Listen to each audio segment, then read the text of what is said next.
Let's reflect back on 2022 with my top 5 favorite films of last year. Let's get into it.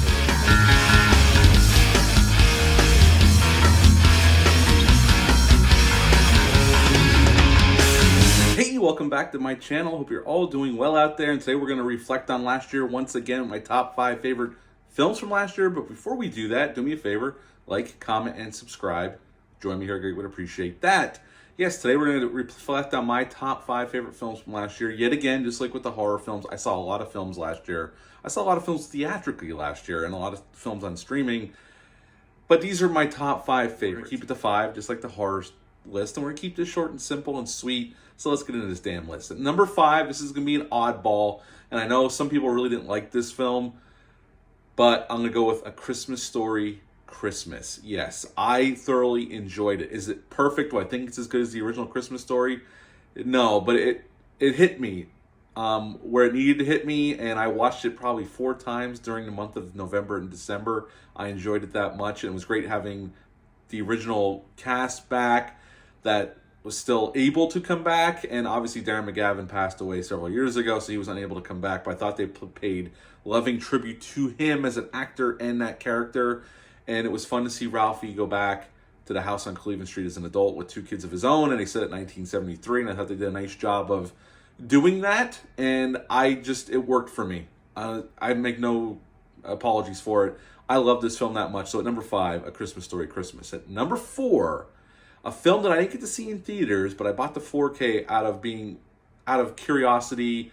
I got it on sale and I heard good things about this film. I heard mixed things too. But at number 4, Bullet Train. I really enjoyed this film. I thought it was a fun ride, action-filled ride. I thought they overused the CGI element, but at the end of the day, I liked the performances from everybody involved. I liked the story, the twists and the turns, where the plot went. It just worked for me. I thought it was one of the better action films of the year, and I thoroughly enjoyed it. So at number 4, Bullet Train. At number 3, another Christmas film, although a very different one than A Christmas Story Christmas. And I just saw this one back in December with my buddy Dylan _ from the Bat and Spider podcast. I have to give this to Violent Night, a new Christmas classic action movie that I'm going to watch every freaking year.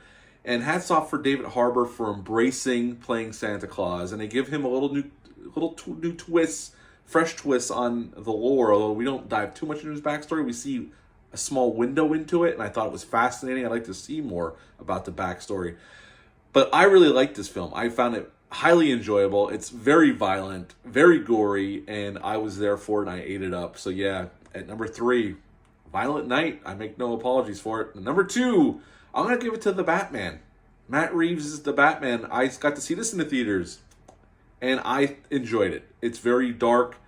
It's very grimy. They definitely make Gotham City feel like the city from Seven. That's what this movie definitely gives off Seven vibes. And, Paul Dano as the Riddler is fantastic, given definitely serial killer tendencies to the character. And I really enjoyed Robert Pattinson as Batman, and I didn't think I would. I thought I was going to hate his portrayal, but I actually ended up enjoying it. It's not my favorite portrayal of Batman, but I really did enjoy it. So, at the end of the day, at number 2, The Batman, and definitely the best comic book movie of the year by far, in my opinion. At number 1, I saw this in the theaters 5 or 6 times. Saw it in IMAX twice. And I've watched it 3 times now on 4K. I have to give it to Top Gun Maverick. Tom Cruise proving once again he's probably our last biggest movie star alive. And somebody's willing to go to the extreme to give the movie-going audiences just a good time at the movies. And I thought this movie perfectly gave us enough nostalgia while also moving the character forward and giving us some new elements, and just updating it for today. And they did a great job of, this is Maverick's film, but even the surrounding characters around him are fantastic. Miles Teller's Rooster is great playing off of Tom Cruise. They have great chemistry. Hangman, I love that character, even though he's a prick.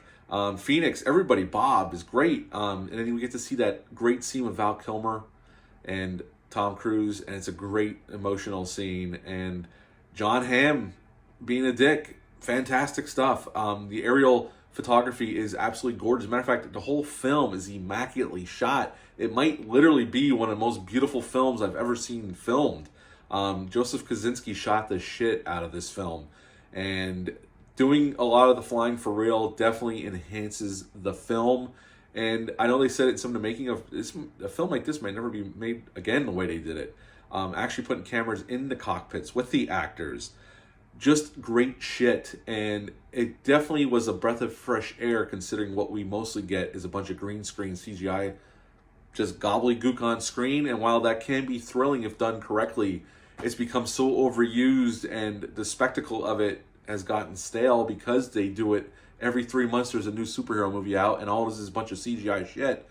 So it gets old. So to see a movie like this made old school, most of it, I mean, yes, they'd use CGI for some more of the challenging scenes, but to see a movie made so lovingly with real practical effects, and it was just a breath of fresh air and something that I think the movie-going public wanted, like something old school, something tangible, real thrills instead of the safety of knowing the actors are standing on a soundstage with, surrounded by green screen. Nothing against those films. There's some of those films I really, really like, but there's something special to get a film like this, and I hope it really does give filmmakers. I know Christopher Nolan likes to do as much practically. I know Quentin Tarantino does as much practically. Even Michael Bay does a lot practically, even with the CGI shit going on around it. But I hope this gives other filmmakers inspiration to really do things for real, like John Wick. They do most of their stuff for real. There's an audience that just wants to see people doing real stuff, real stuntman, real action, instead of all this superhero stuff. I mean, it's becoming so oversaturated that, again, this was a breath of fresh air. So at number 1, Top Gun Maverick, which I thought was probably the biggest crowd pleaser of the year, and I've seen it multiple times, and I'll watch it more times to come over the years. So yeah, number 1, Top Gun Maverick. So going back to my top 5, at number 5, A Christmas Story Christmas. Number 4, Bullet Train. At number 3, Violent Night. At number 2, The Batman. And at number 1, in my opinion, the best film of the year, Top Gun Maverick. So that's my top 5 movies of the year. Leave a comment down below. Let me know your top 5 movies of the year. Or if you agree with this list or not, tell me where I went wrong. It's totally fine. I can take the abuse. I don't care. Hit the thumbs up and subscribe button. Share this video. I greatly would appreciate that. I'll be back soon with a Terror Train remake review. But until then, bye.